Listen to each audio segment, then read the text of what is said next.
by April 1st. Also, April 1st to April 2nd is the first day of unleavened bread.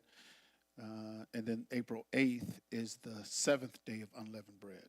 So the whole feast is from the 1st to the 8th.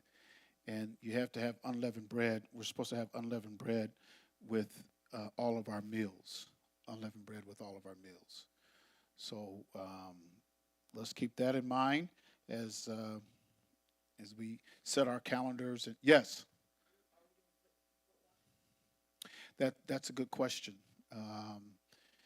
Because there's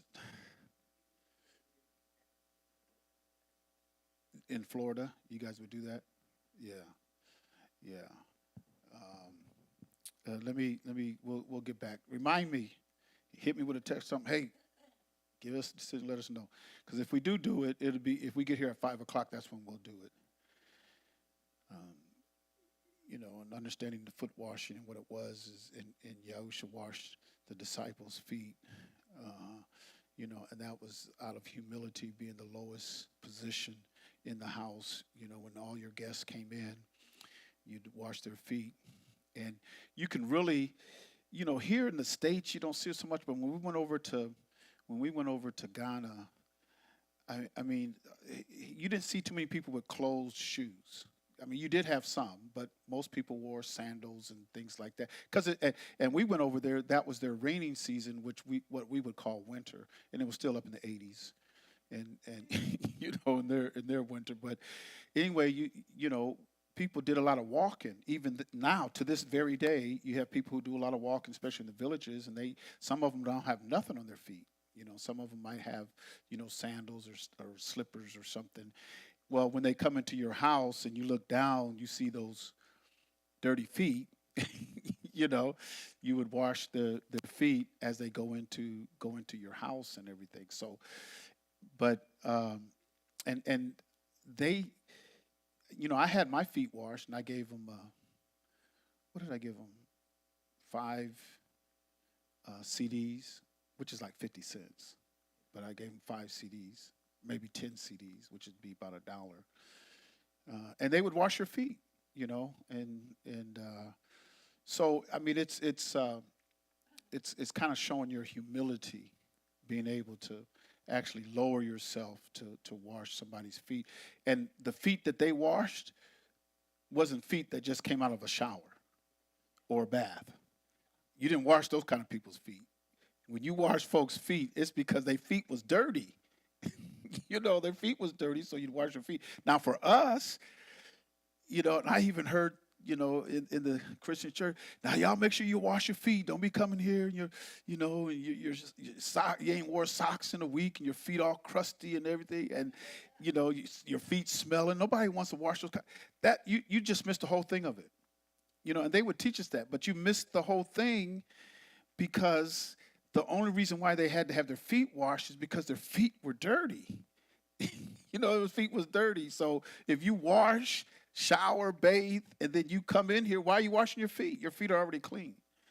But I mean, we did it because of the Christian religion, and that's how we were taught. So that's how we did it. But when you actually see it in action, where it's actually the lifestyle, when you see people actually doing it, I'm talking just 2025. That was just last year, where it's part. Then you can, oh man, yeah, because you don't want nobody tracking in your house and their feet's all dirty. So they come in, there's a little bowl, they come in and you just, hey, wash your feet, wash your hands, and But we're so westernized, we miss a lot of things that how it's a culture. That was their culture. Now some people, hey, I don't care if their culture or not. I don't want to be washing nobody's dirty feet. So anyway, but keep that before me, and I'll get back with you on that. Hit me with a text or do something. All right. All right. So over the Shabbat, we were talking about, and I did say, what was the 2 chapters that we were talking about reading? Revelation 13. Did I say Revelation 13? Anybody? refute that? Revelation 18. You read Revelation 13 about the mark of the beast? Yeah, so um, Psalms 37, and before we get into that and what we've been talking about for several weeks now, and we've been doing the Hebrew nugget, but we've been talking about several weeks. We've been talking about, how moral our Abba is. And then he stamped his image, or the image of Yahuwah was his only begotten son. Yahusha was the express image of him. So it showed his moral character, his moral side, his purity. Now, you might hear me say, well, his moral side, his pure side? Yeah, because when you think of Abba, especially when it comes to his power and when it talks about heavenly hosts, and we see that, Yahuwah of hosts, we see that in the Torah. Host is a celestial army. We don't say celestial army, we say host. But if you get into the host, it's talking about a heavenly army. And you talk about heaven, you're talking about celestial beings. So when you talk about, what's up in heaven, and in our book, the phrase is Lord of host. And you can look that up. How many times is the phrase Lord of host? Lord of hosts. How many times is that phrase in the Bible? And you can look it up, and we got computers now. But you'll see it's mentioned a number of times. And what it's saying is he is ahead. He's the head of a celestial army. That's what it's saying. So whenever you read it, try to get out of the English and that type of language, because the English language does not give you a true depiction of this book. And the culture that we're under does not give you a fair and a true, depiction of the book. And that's how we've been trained. Our thinking has been framed, and I can't say that enough, but we've just been so framed in a certain way that, when you talk about, how big is that celestial army in the Shamaim? We don't know, but he's ahead of all of these celestial beings. And some of them, he even says in Revelation, those who read Revelation, he doesn't have to send a lot of them to destroy mankind. He doesn't have to send a lot of them. And I think it's one angel that opens up a seal, and 2/3 of the world's population is going to perish. And so he doesn't need a lot of them.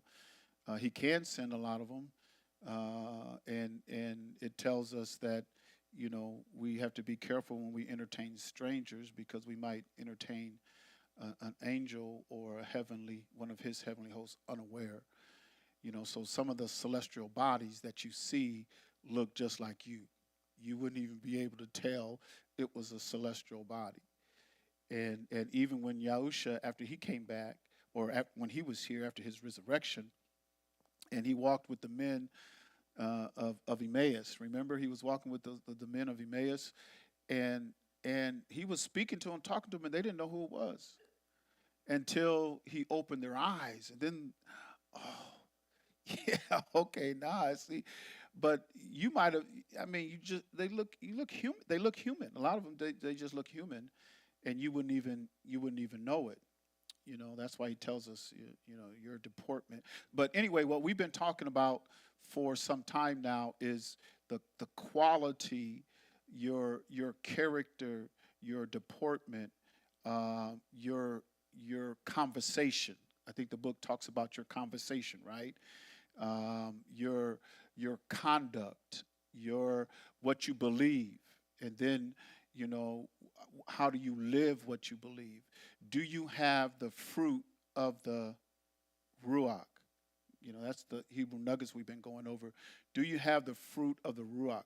And I would be amiss after all this time we've been talking about the fruit of the Ruach, and then I hand out a sheet of paper, and you can't use the computer, can't use your devices, can't use a Bible, and I might even ask you, I might put the paper up here. Come up, everybody come up here, have a little table. Everybody come up here, get a piece of paper, stand right here, write down the 9 fruits of the Spirit. I would be amiss, and you guys will have me, I would have to go to the Most High repenting. Because I say, Abba, I did a horrible job teaching, because we've been on this for months, talking about the fruits of the Ruach. And then it's like, that's probably why you struggle so much with it, because you don't even know what the fruits of the Ruach is. That would be tragic, to have talked about it for so long, and then you can't write down the 9 fruits of the Spirit. Because I was aghast a few months ago when actually it's been a few years, and I was up there and I said, okay, somebody give me the 10 commandments. Give me the 10 commandments. And one person, 13-year-old girl, stood up over there and was able to give the 10 commandments. And I was kind of, man, she's the only one. Y'all don't. And I know as Roman Christians, quoting the 10 commandments was fruitless. It was meaningless. It didn't really have a lot of rocket thrust. It just didn't have a lot of value, because it wasn't something that we talked about as far as keeping his commandments. But we have been talking about the very character that we have to deport. The fruits of the Ruach. We went to First Kepha, Second Kepha, chapter 1. We went there, and we start listening or listing all of the things that we have to build on. Right? You add to your faith, virtue, and we've been kind of going down through those things. Some of them overlap with the fruits of the Spirit. Why are you going through? Because if you can't live that type of life now, your chances of living in the kingdom is very slim. It's very slim. And Yah knows it, and that's why Yah said only a remnant is going to escape. And all of those who, hopefully we'll bring it out tonight, maybe. In Jeremiah 50, I think it's verse 20, but it talks about, he talks about those that he has reserved. Those are the ones that make it. And which is, when you look at that, it's like, oh man, okay. So the ones who actually are going to make it into the kingdom, because you might be gathered and brought out, but those who make it into the kingdom are the ones that he has actually reserved, to where you have on your report card all of the things that we've been talking about. Not only is it on your report card, but you have it in your book, which is your life. It's your life. So how are you, what's written in your book? Because he says in Revelation, he's going to open up the books, right? He's going to open up the books. And so that's why we've been talking about this, and just, there's so many things written in Revelation. There's things that kind of overlap. There's some things that have already happened, and there's some things that are going to happen. And one of the major things that's going to happen is going to be the judgment of nations, especially Babylon, the beast, and the false prophet. So when you look at the beast and the false prophet, just kind of keep that in your mind. What's the beast and the false prophet? Because it talks about two, beast and the false prophet. And the mark of the beast is coming through the beast, not the false prophet. So when you look at all of the those who worshipped his image, those that took his name, and those who took the number, then they were sealed. And we had talked about those who can escape. I don't know about you, but I want to escape. I don't want to be here when it's either take the mark or get your head cut off. I don't want to be here for that. And there is a way for us to escape. And the first thing, and I'm looking around here, but the first thing is when Yahusha came back from his temptation, and he was telling you, hey, you have to repent, right, and believe in the kingdom. He talked about when Nicodemus in the 3rd chapter of Yahuchanan, when Nicodemus said, hey, we know that you are, a prophet or, sent from the Shamaim. And he told Nicodemus, except you are born again, you can't see the kingdom. Because he did want them to receive the kingdom and to be in the kingdom. He when he says repent, for the kingdom of the Shamaim is at hand, it's nigh. And he said you have to repent.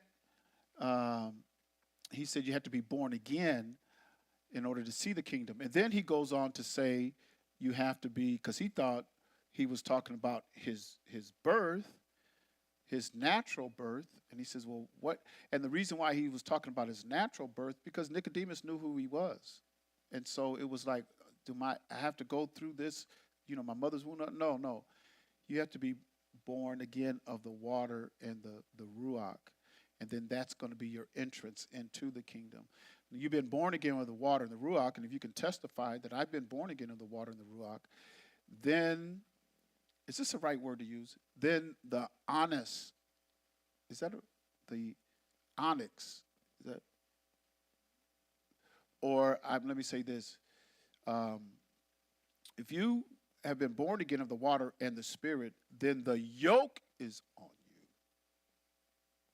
The yoke is on you. And you have to learn everything. You have to, your whole nature has to change. Your whole lifestyle has to change. But that yoke is on you.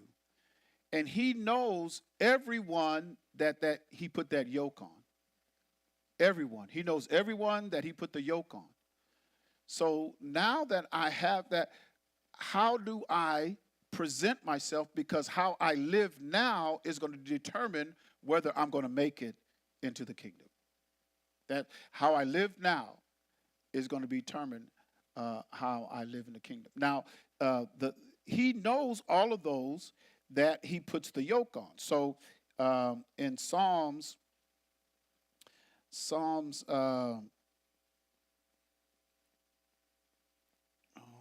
is it?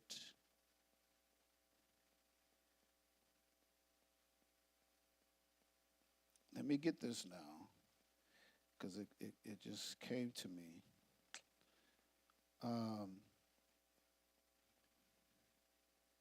Because he says he knows those that are his and those who have been born. He actually uses the word. It's in Psalms 87. Psalms 87, and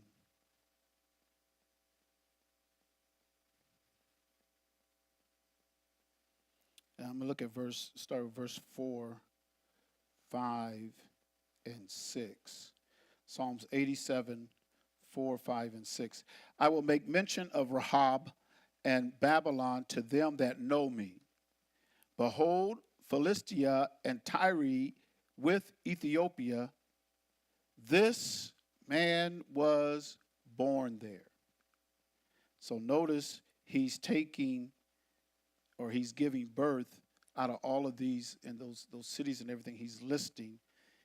He's saying this man was born there. So you're going to have some that's born in Rahab, some that were born in Babylon, Philistia, Tyre, Ethiopia. And then verse number 5, and of Zion it shall be said, this and that man was born in her, and the highest himself shall establish her. Who? Establish Zion. Who is he going to establish Zion with? Those who have been what? Born in there. He's going to establish it right. Yahuwah shall count when he writeth up the people that this man was born there. So he has an accounting. He knows who he put that yoke on. He knows those who have been born. Those who were born, like we say, you have to be born again to see it. You have to be born again to enter into it. He knows everybody that's been born. He even lists all the different places. Rahab, I got these that were born there. Babylon, these were born there. Philistia, Tyre, Ethiopia. He knows where everybody was born, and that yoke has been on you. So how is it that we fail? Because that's going to be the tragic outcome of a lot of people. When he makes his accounting, like he says, I'm going to count up the people. I know all of them. And then when you're called and you can't make it in to the kingdom, what has prevented you from making it into the kingdom is what's written in your book.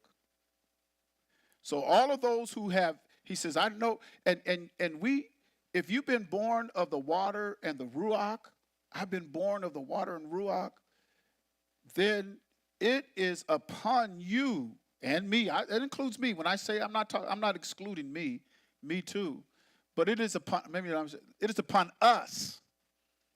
So I want to put myself in there because I'm not excluded. It's upon us to represent him and live how we're going to live in the kingdom.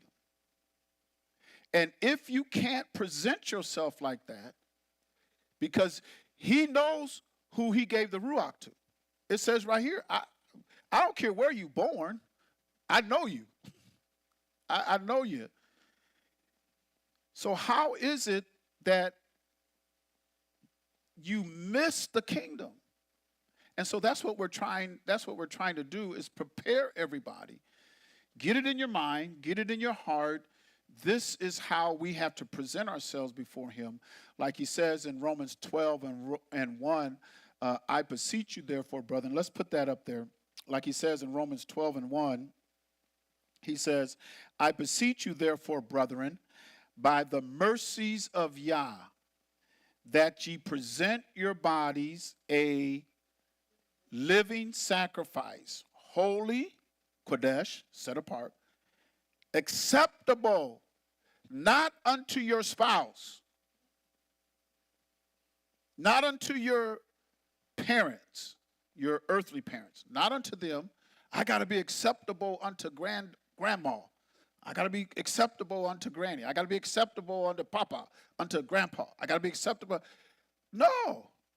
Acceptable unto who? Unto Yah, unto El Elyon, the Most High. I have to present myself to be acceptable unto him, and he has stamped his express image on Yahusha, which is our example that we to follow. So nobody can say, well, I didn't know how to live for him. I give you an example. Now, we haven't met Yahusha, right? We haven't met him, but we've heard about him and we read of him, and that's why he says, who have believed our report, and to whom is the arm of Yahuwah revealed? I might not have seen him, but I've heard of him. I've read of him. I've read of Yah. I believe his express image was here, that he lived, he died, and he rose from the dead, and has received that glorified body that Shaul talks about in 2 Corinthians chapter 5, 1 through 5. I mean, he's talking about that celestial, that heavenly, that Shami, that body that comes from the Shami. It's in the Shami, right? So all of this is is preparation for us. Our whole life is preparation for us, because when we get to certain parts of Revelation, we should be prepared mentally for this time that we're in now. This is a dangerous time. This is a dangerous time. And this country that we're in now is flexing its military might. And if Yah doesn't stop them, they're going to wipe Iran off the map. And like the Secretary of Defense, like he said today, he says, and we're doing all of this with no mercy. He even said that his words were with no mercy. He says, we just begun. And they were showing some footage of Tehran, and I mean, if they just begun, by the time they finish, that place ain't gonna be nothing but rubble. It's gonna look like Gaza. I mean, they plan on wiping that. Do you know one of the first missiles that went into Tehran? Anybody want to know what it hit? One of the first missiles.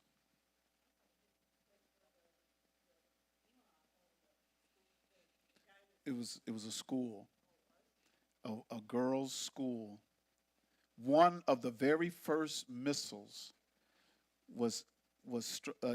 it went into a school and killed about 150 children, girls, and then some of the teachers. They said about 160 to 180. They just killed them because they're ruthless, and they're showing it. They're showing that they have to show how ruthless they are. And what do they want to put in the heart of all the other nations? What do they want to put in their heart? Fear. Fear. Because they're the beast. So when they put fear in the heart of all these other nations, who else did they just go after? While they're doing this in Iran, they went in to take over another country. They've got Venezuela. They're getting ready to take Cuba. They went into Ecuador. Look it up. They went to Ecuador to conquer Ecuador. And then they're going to get Cuba. They're putting fear in the heart of all these nations. The beast is because you're going to have to worship what? The beast. You're going to have to worship the beast. That's in the book. I thought it was in my book. I don't know. Maybe, did I misread that? It's in there. They're preparing right now. And the Secretary of Defense said, we're going to do this. We're going to stay here as long as we want to. As long as we want to. So you got Venezuela, which is the world's number one. They have the largest reservoir of oil, the largest reserve. The top producer of oil, I don't think it's Saudi Arabia. It might be, but it's either, I think it's Iran. Iran's got to be in the top 5. Iraq, we've already got a military base in Iraq. We've been taking their oil. We've been taking oil from Syria. UAE, which is United Arab Emirates. Saudi Arabia, we're getting their oil. In fact, they said Saudi Arabia has sweet crude. They have the sweetest oil because it doesn't take much to refine it. The cost to refine it is not as great as if you're refining the oil from Venezuela. At the time they were getting Venezuela and that oil, because they said that oil comes out of the ground, it's like maple syrup. I mean, they said it's really thick. It's oil, but it's really thick. And the refining process is harder and longer to clean up that oil, and to refine it. So the largest refinery, and you can look this up, and because everything is Google now, you can Google it. But I think the largest refinery in the world is in Nigeria. I think they have the largest refineries in the world. And so we went into Nigeria because we said we're going to save the quote unquote Christians. That was the banner for going into Nigeria. They're killing Christians. We're going to go in there. We're going to save the Christians. You kill another Christian, we're going to bomb you and take over. And because they want those refineries, because they're going to take the oil from Venezuela to Nigeria to refine it there and then send it off to wherever they want. They have a plan. They plan on being the leader of the world. And right now, China, Russia's weak. China is letting them do it right now. But we'll see how long that lasts. Because it does say in Daniel chapter 11 that they're going to get some bad news and they're going to have to try to do a retreat. I have to look at that again, but I was reading it in Daniel chapter 11, the last 2 to 3 verses of that chapter, and it talks about the king of the north, which is the global north, and because he's taken over the global south. And so what they're going to do is they're going to try to put fear in all these other nations. You're looking at the beast, and we're in the belly of the beast. And so if this is the war, and I think it is, I think this is the war, this is the beginning of it, that's going to kick off the judgment on these other nations, how Yah is going to judge these other nations. I think this war is going to start it to bring on the day of Yah, which in the Old Testament is called the day of the Lord. But it's the day of Yah, bringing that day in, and he says that y'all shouldn't be wanting the day of Yah because it's a dreadful day. It's going to bring judgment on nations. And when you look at Revelation and a lot of things that's in the book of Revelation, it's dealing with the day of Yah. This is how it's going to be at the time of the judgment that's going to come on this nation. We're seeing the beginning of how this beast is going to start to rear up its head. We're starting to see that. And our president already told us the last time, he says, that's your last election. He said, ain't going to be another one. That's what he said. Now, you got to start believing what the man says, because a lot of times people, I don't believe him. He says it's not the Gulf of Mexico anymore. It's the Gulf of America. He changed the name on a lot of things at the White House. He tore off the East Wing, they said he's making a big old bunker down, where he plans on staying. Y'all, Trump ain't planning on leaving. He's not planning on leaving. And I don't even know about the midterms because, we're at war. We're at war. And so if he brings in martial law, because we see the beginnings of it with all of the ICE that's going on around the country is the beginning of it.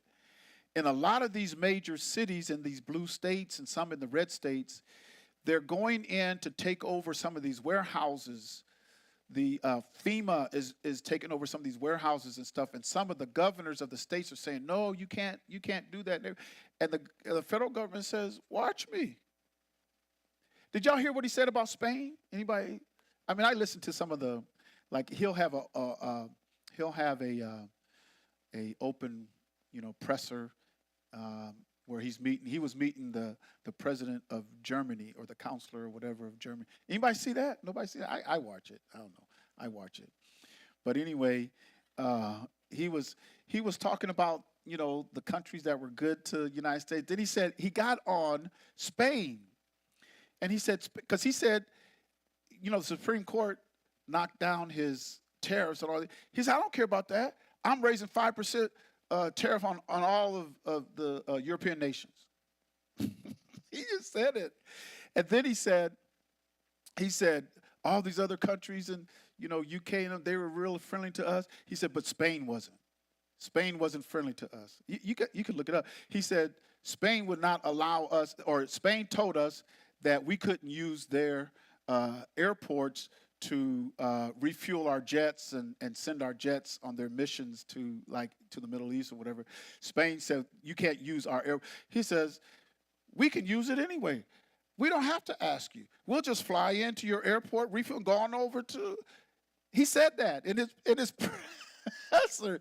You guys don't realize this man is being used, and he is. A lot of the things he said he's going to do, he's going to do it. If you don't believe me, look it up. Everybody who's watching, look it up.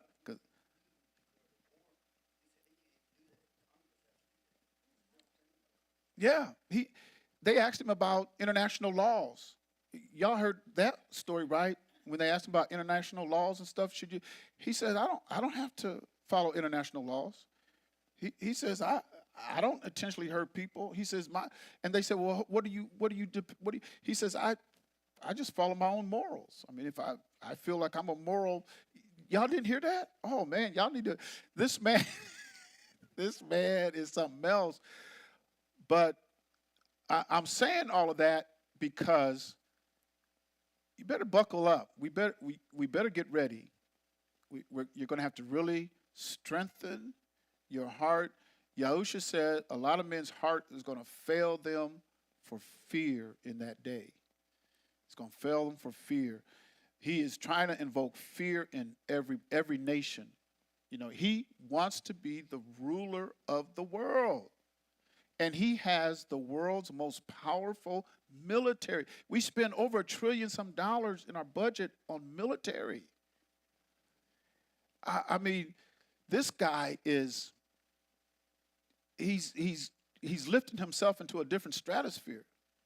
And we're going to have to prepare ourselves for some difficult times before Yah gathers us out.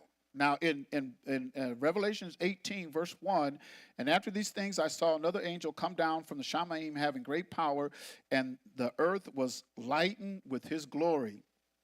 And he cried mightily with a strong voice, saying, Babylon the great is fallen, and is become the habitation of devils, and the hold of every foul spirit, and a cage of every unclean and hateful bird. Now, as we go through this, some things is written in past tense about future.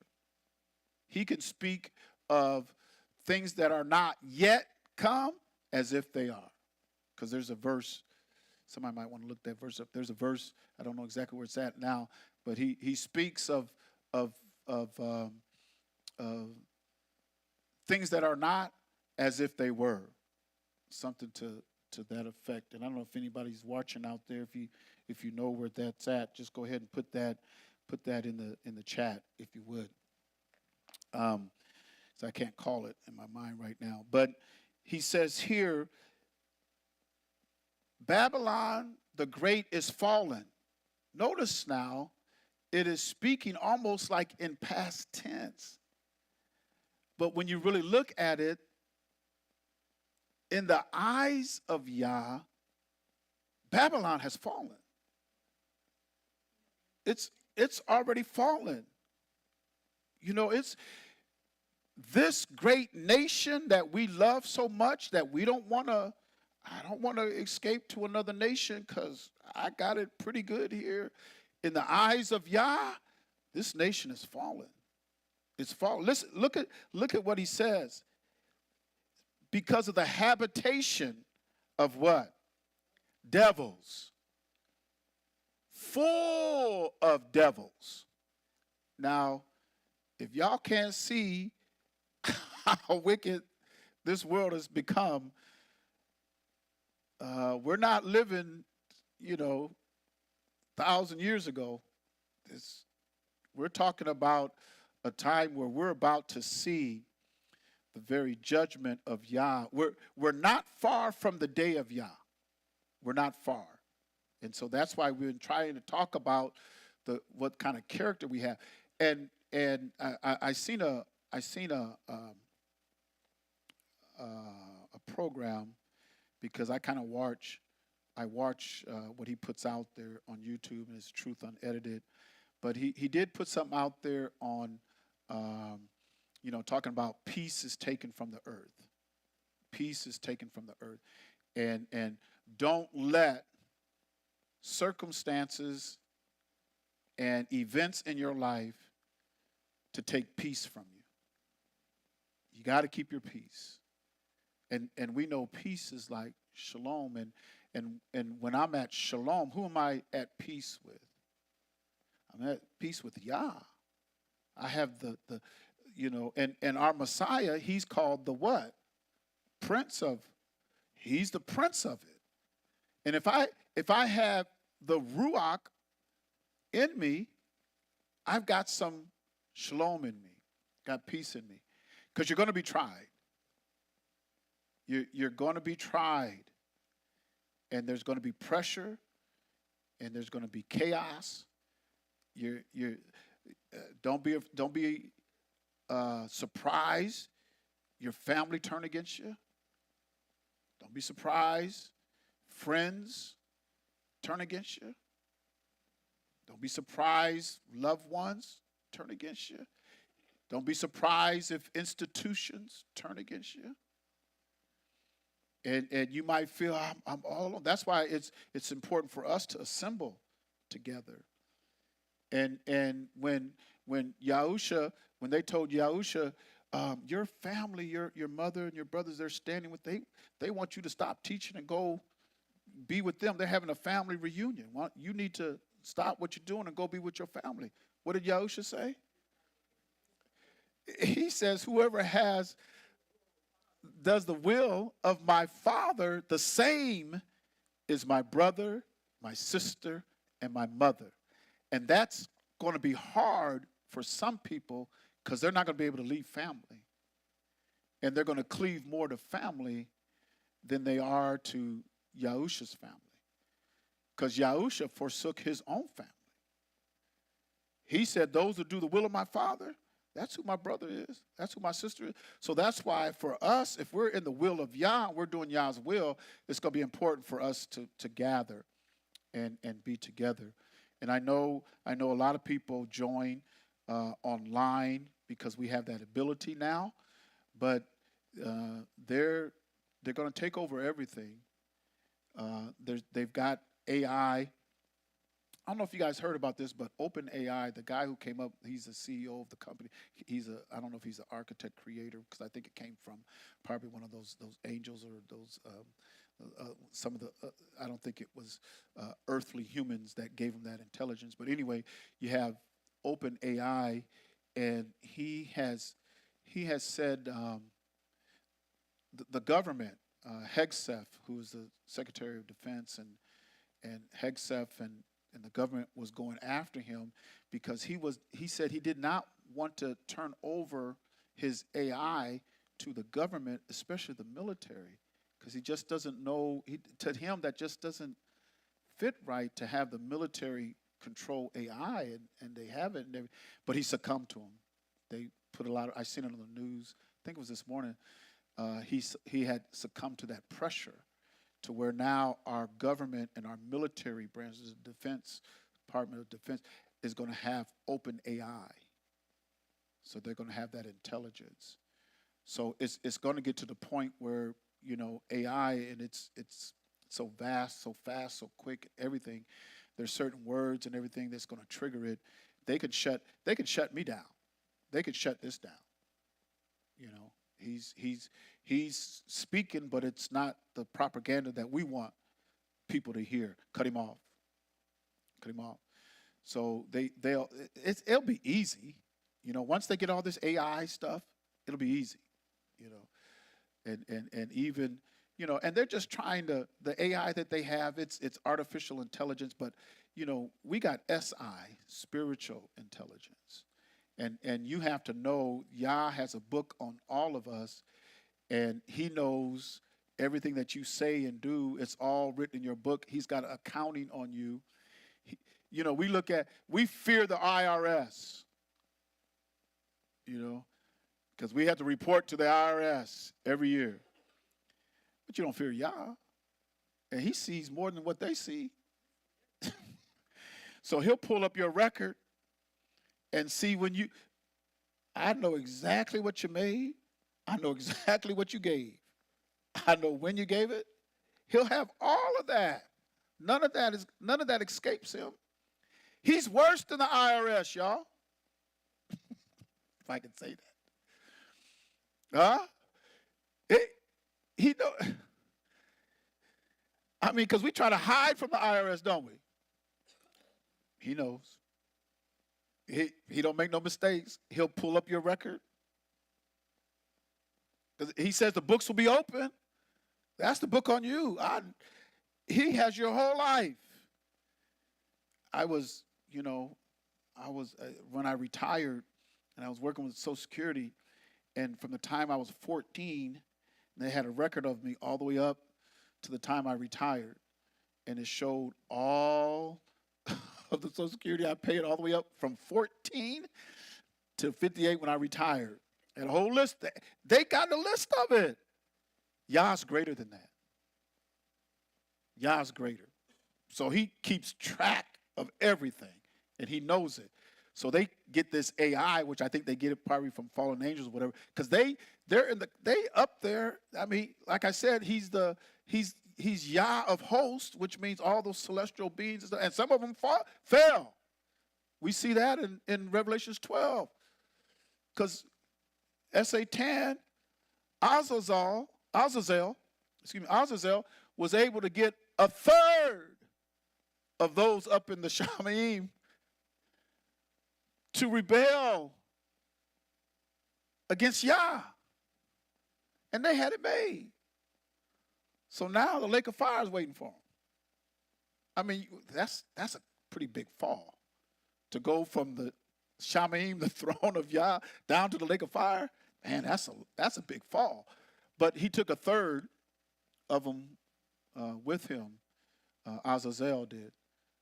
So, this AI that we have, and it's just, they know Yah, and Yah, when we say he's omniscient, that means what? All-knowing. All-knowing. He's better than AI. He's faster than AI. He's better than AI. But they get it from our Abba. So nothing escapes him. That's why he says in Yakasa call, they call him Ezekiel 11:5. That's why he says, I know your thoughts as they're. That's better than AI.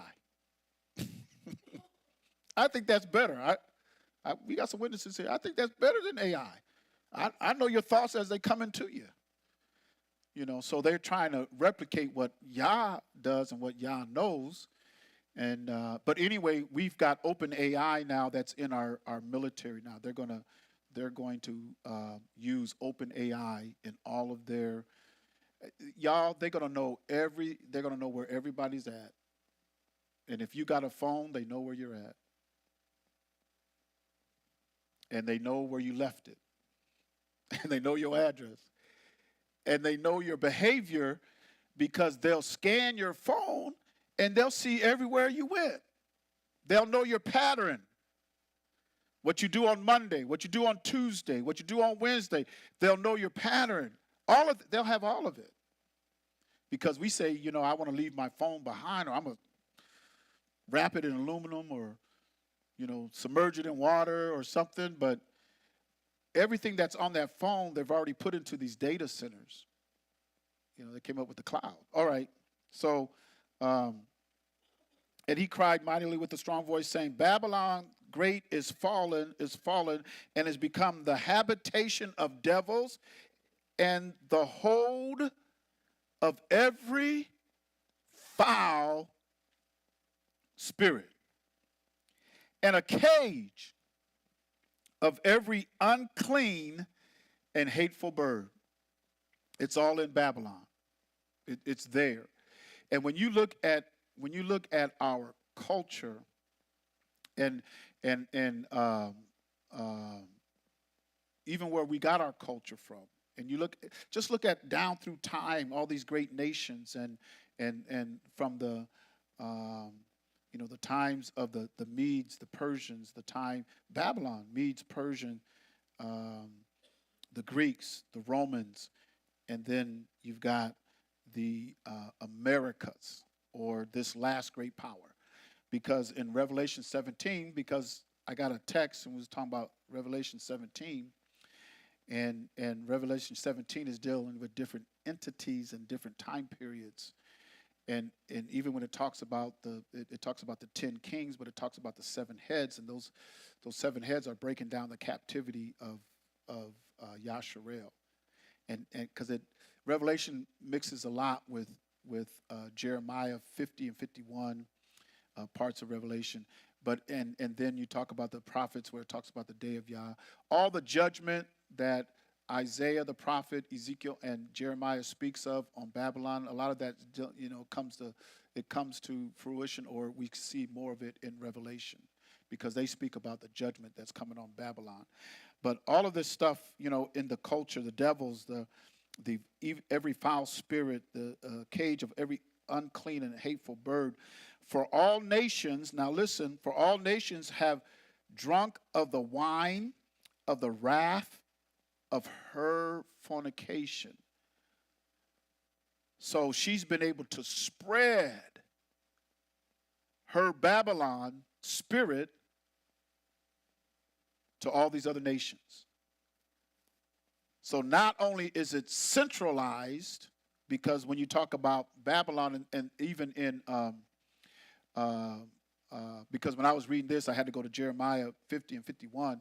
But when you're talking about Babylon, Babylon is spoken at different levels. He'll call a whole land with cities Babylon. He'll call a city Babylon. He'll call a beast Babylon. So when you say Babylon, it's not just centrally located.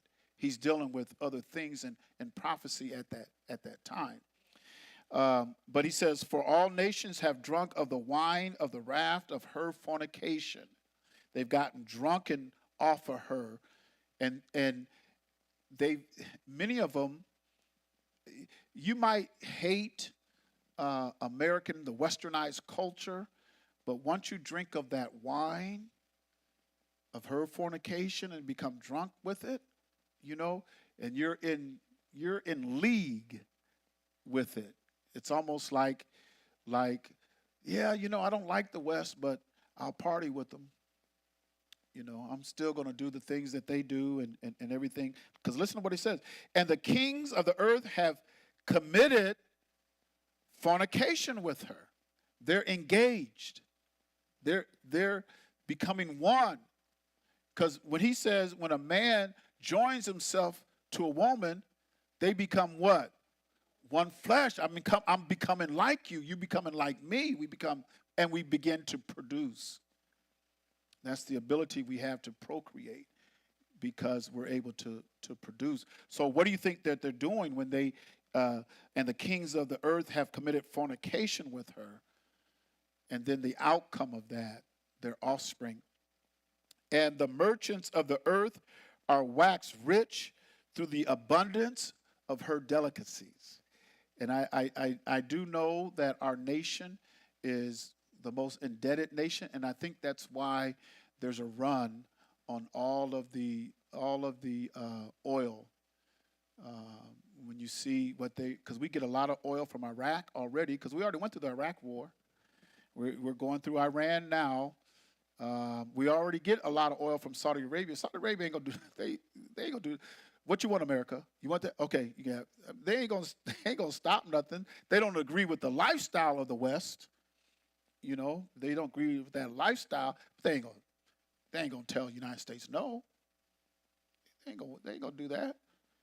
And so they get all that oil. And then we got Venezuela, and there's other nations. We just went into Ecuador, which is kept really low and quiet because everybody's focused on Iran.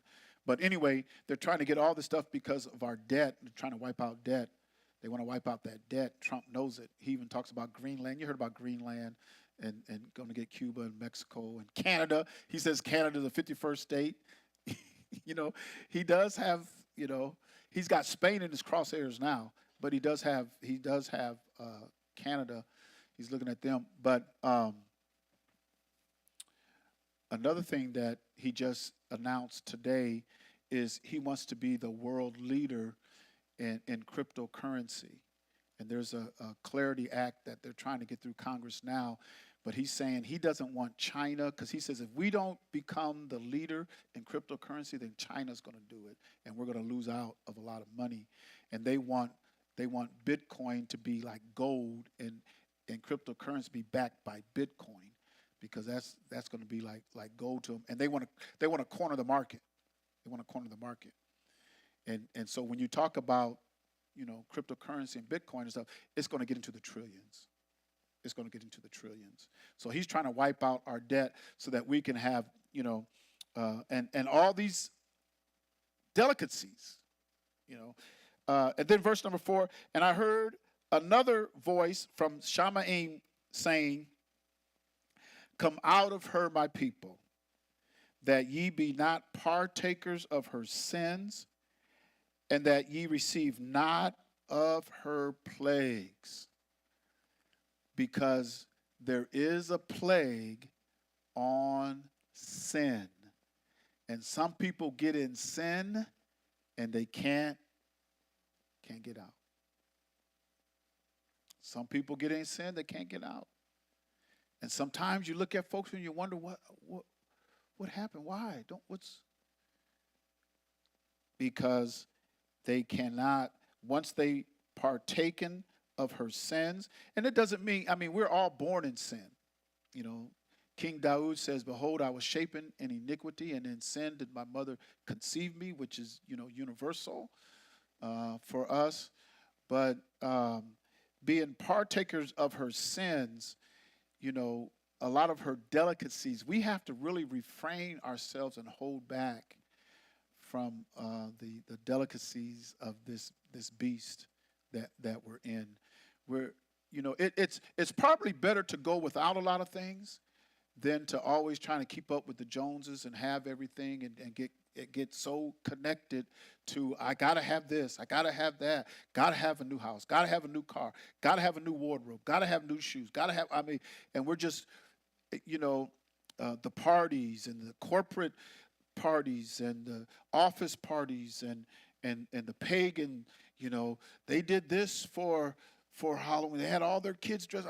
Next year I'm gonna outdo them. And and you just try to, if you get caught up into that stuff to where you can't get out, then the judgment that he's gonna put on Babylon, it's gonna be on you. It's gonna be on you. Yes.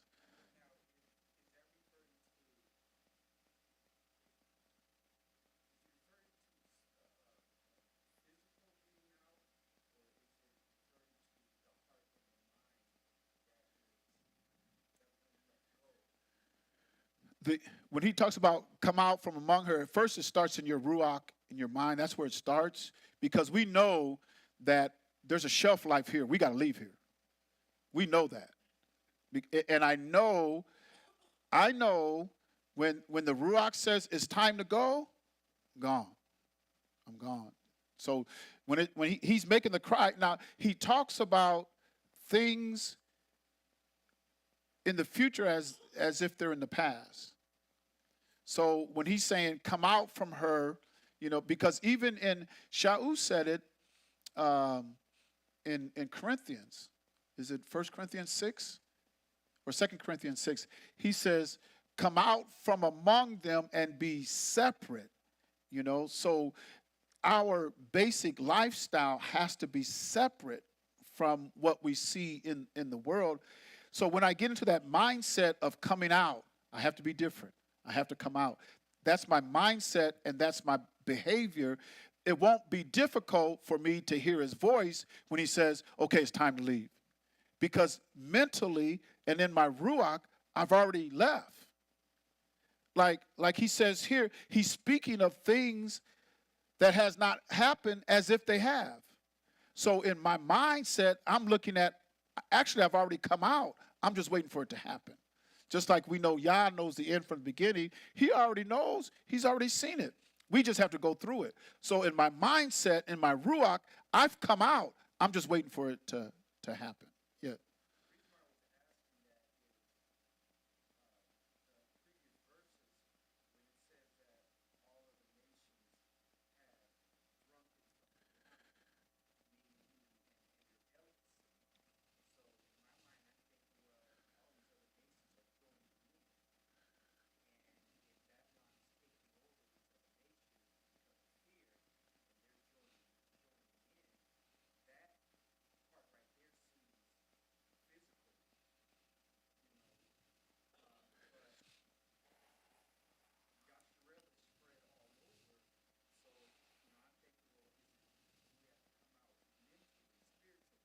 Mm-hmm.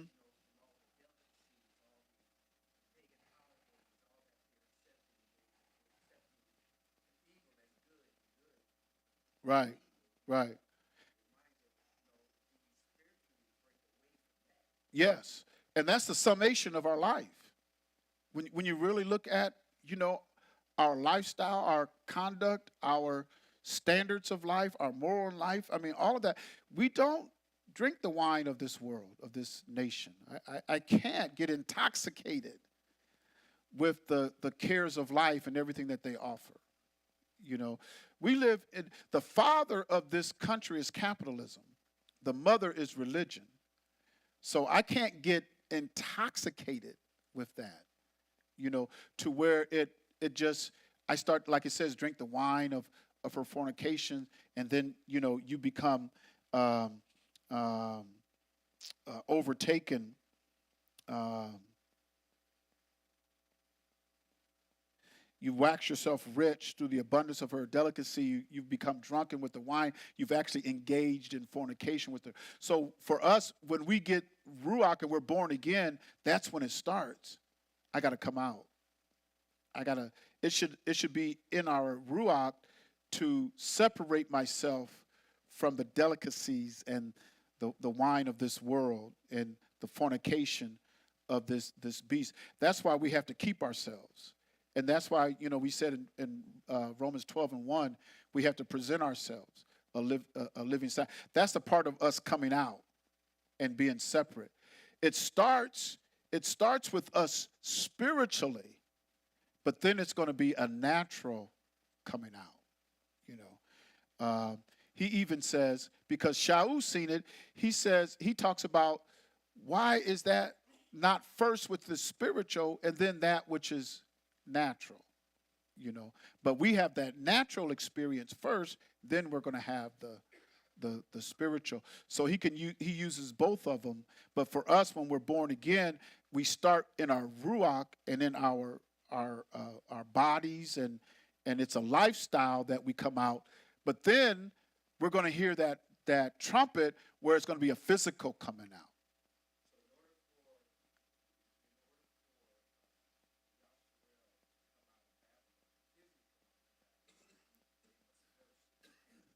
Oh yeah, yeah, yeah. And that's why we've been trying to prepare. And you know, even the teaching. Now I know we were in the Roman religion and everything, but there's some teaching in there that kept us. I have to be different. I can't continue that lifestyle. There has to be a change, and that's that part of coming out, and that's the spiritual part of it. But now we're going to experience the natural part. You know, where, you know, when you look at um, our life here, it's a natural experience, a physical, material, natural experience first. Then we're going to be spiritual. But when you look at being born again, he kind of turns it around. It's spiritual first, then it's going to be natural, because there is going to be a physical departing and leaving, because he prophesied it with all the prophets, the gathering of his people.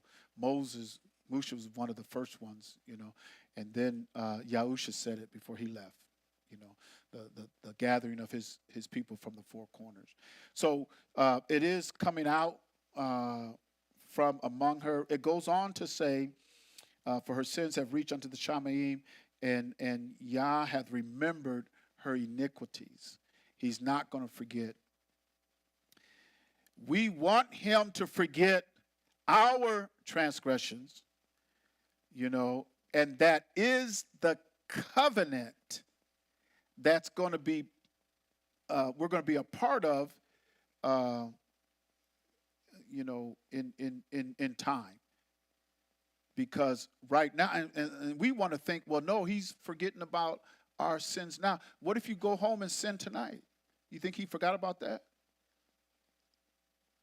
What if you sin tomorrow? Is he going to forget about that? We want him to have amnesia before we even do it? No, no, no. There's a time where he is going to, everything's going to be done in time. But when that covenant, when you have that, when you have that upgrade, and I talked about that upgrade that we're going to have, and then you're going to have that that code written in you, which is, he's going to write it on your heart and in your mind, your inward parts and in your heart. So you're going to be recoded, because we're coded a certain way now, but we're going to be recoded and we're going to be upgraded. At that time, when that happens to you, then he's not going to remember your sins no more. That's where it's going to be forgotten. But we're not there yet. We're not there yet. Because he does say, I wanted to get to Psalms 37 before, but just let me go here. Let me go here. I'll just throw this at you. I'm just going to throw this at you real quick, and then we're going to go to Psalms because we got to finish this up. Jeremiah 50 and verse number 20. Jeremiah 50 and verse number 20. Now, this is in the future, and this is a part of that covenant where he says, I'm going to write it. You're going to be recoded. You're going to get a different code in you, and you're going to be upgraded. Your body's going to be upgraded. You're going to be, a different code is going to be written in you. At that time, he's not going to. Now, he doesn't say that in the book. What does he say in the book? In the book, he says that I'm going to write it on your inward parts and in your heart. And what does he say after that? And everybody is going to what? Know Yah, and you won't need a teacher. Because you're going to be recoded. Now, the Bible don't say, but that's how it is. I'm just trying to use terminology today that we can kind of relate to, because there's a lot of things that's in the Bible that we use certain English words, and it doesn't give us the true essence or meaning. So here is Jeremiah 50:20. In those days and in that time, saith Yah, the iniquity of Yasharel shall be sought for, and there shall be none, and the sins of Yehuda, and they shall not be found. So this is that time where he's going to, that's that new covenant where he writes it in your inward parts, which is the new code in you. He's going to write it on your heart. And nobody will have to teach you saying, no Yah, because all of those who are under this covenant are going to know him. And we're going to be made a little different. And he says, now this is what kind of stood out to me. For I will pardon them whom I reserve. Which means, and that's that remnant. Because he says in Isaiah 10 and 20, he says, even though Yasharel be as the sand of the sea, he says only a remnant is going to return. It's just a remnant. So he says, for I will pardon them whom I reserve. Because I've got a people, I'm going to reserve a people, and the ones that I reserve, what about them? What about this? I know they committed this sin, and he going to say, what sin? What sin? I ain't going to remember their sin.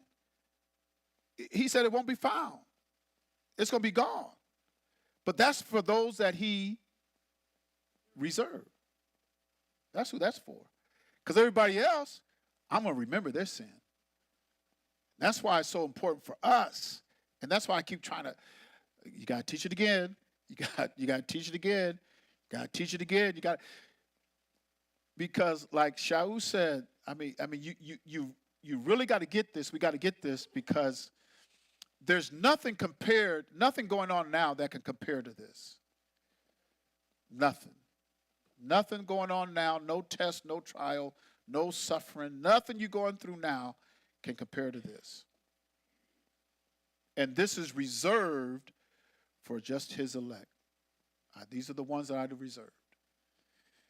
And I don't. If you don't got the Ruach, I would have a hard time thinking. And if you're not living right, I would have a hard time thinking you're gonna make it into the kingdom.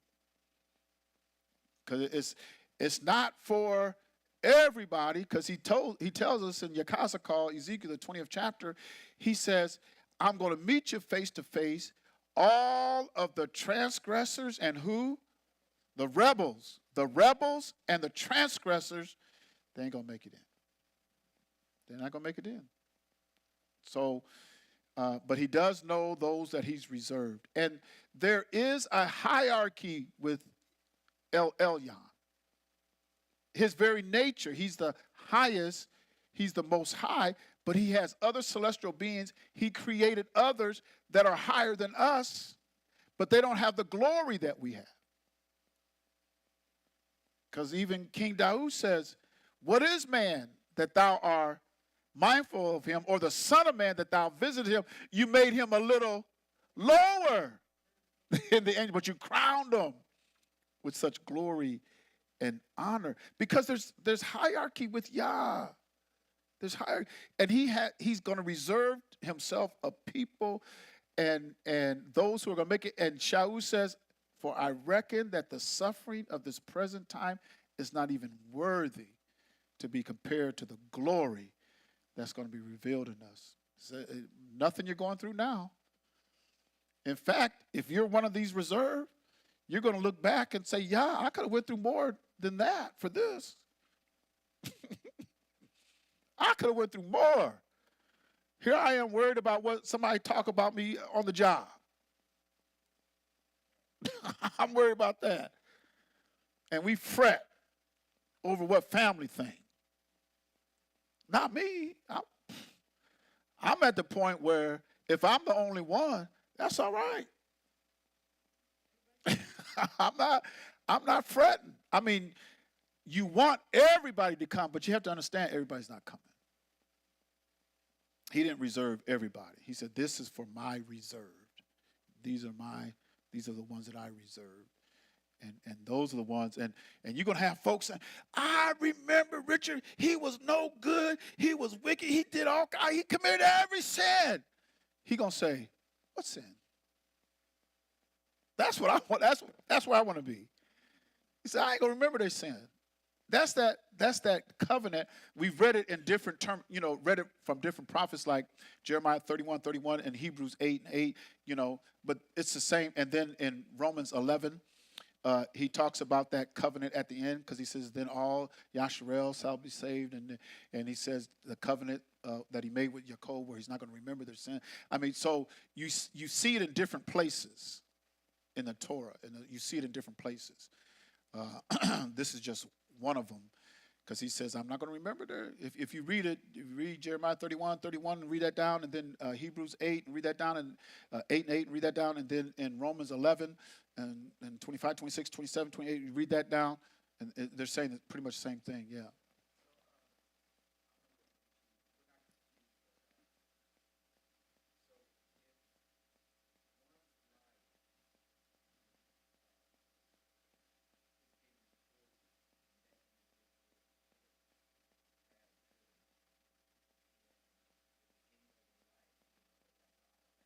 Mm-hmm, mm-hmm, mm-hmm.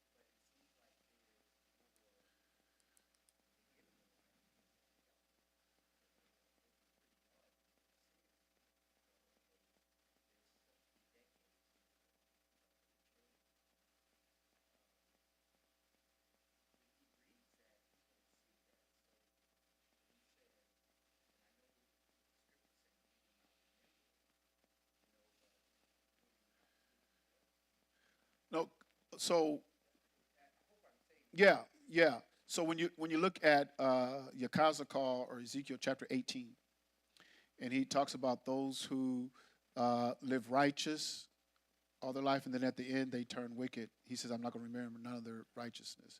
Then you have those who live wickedly, and then at the end they turn righteous. I'm not going to remember none of the wicked things that they've done.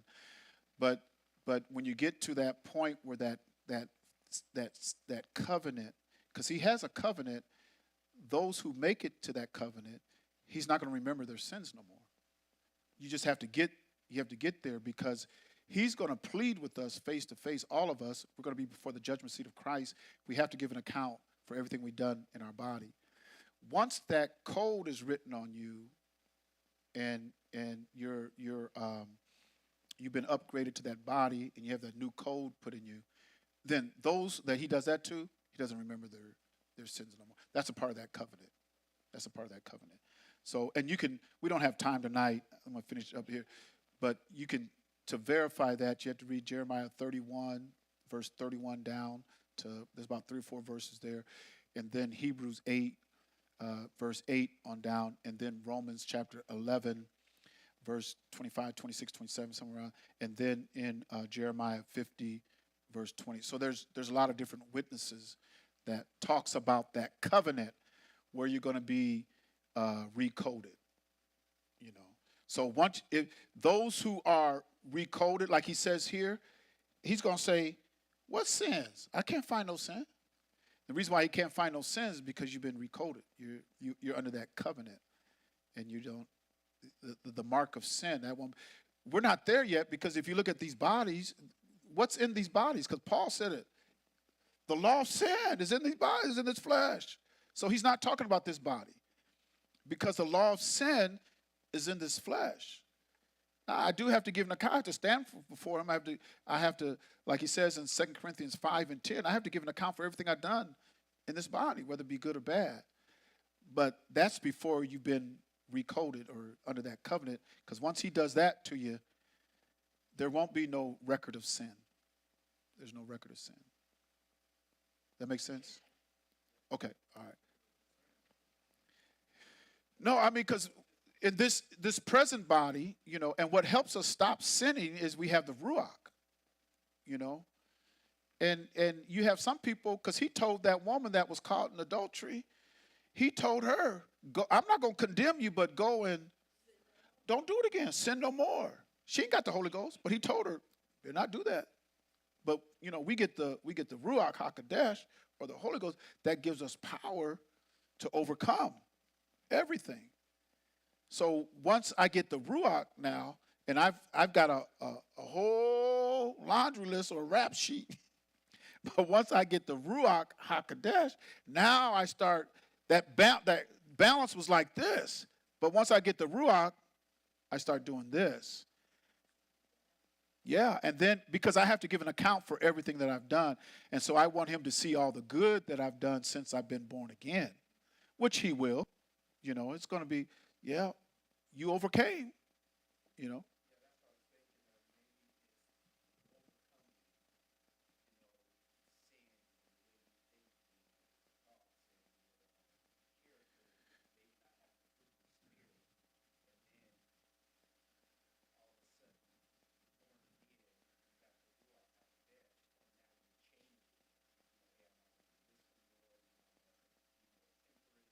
Right.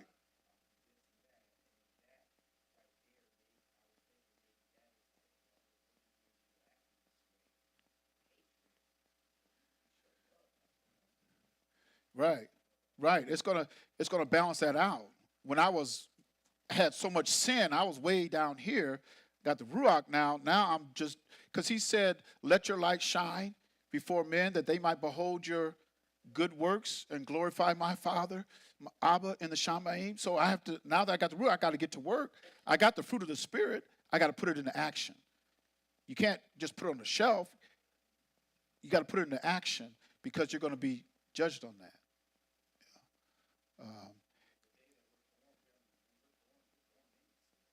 Right. Yeah, yeah. And then everything that was written aforetime was written for our learning. So, you know, a lot of times I look at King Melech Manasseh, because he reigned for like 52 years, because he's one of the long, you can look him up. He had one of the longest reigns, if not the longest one, as a king of Yasharel. I think it's 52 years. But I think 50 years of that, he was wicked. But at the end, it says he turned righteous. You know, and so everything that's written before time is written for our learning, you know. But he did live long enough to where he could actually do some work and manifest that his life was changed. It wasn't a deathbed repentance, because some people think, oh, it's a deathbed. No, you have to live long enough to change, yeah. You got to overcome something, because in Revelation 21 and 7, it talks about those who overcome. If you ain't overcome nothing, then that's not talking about you. Yeah, right, right, right. Because some people look at Ezekiel 18, they think, oh, I'm going to live wicked. Then on my deathbed, I confess all my sins. Please forgive me. That's not what he's talking about. No, because even in Ezekiel 18, it'll say some things that your righteousness, which means you had to do some things right, which means you had to get busy, which means you didn't confess and then die. That's not it. But that's how a lot of people want to say, but that's not what he's talking about. You have to manifest the change, and you have to do some work. Okay, it's 8 o'clock Central Standard Time. Don't forget, we got to roll up our clocks 1 hour. If you have any manual clocks, otherwise everything's digital. It's all done for you. That's AI. No, Saturday night and Sunday morning. Yeah, we lose an hour. You're going to lose an hour of sleep Saturday night. So if you have digital and you have an alarm to go off, that alarm going to go off an hour earlier than what your pattern of sleeping is, because we're gonna lose an hour. So that's Saturday night into Sunday morning. We'll be here on the Shabbat. This coming Shabbat, we'll be here, and then let's talk some more, because I didn't even get to Psalms 37, but we want to get the framework of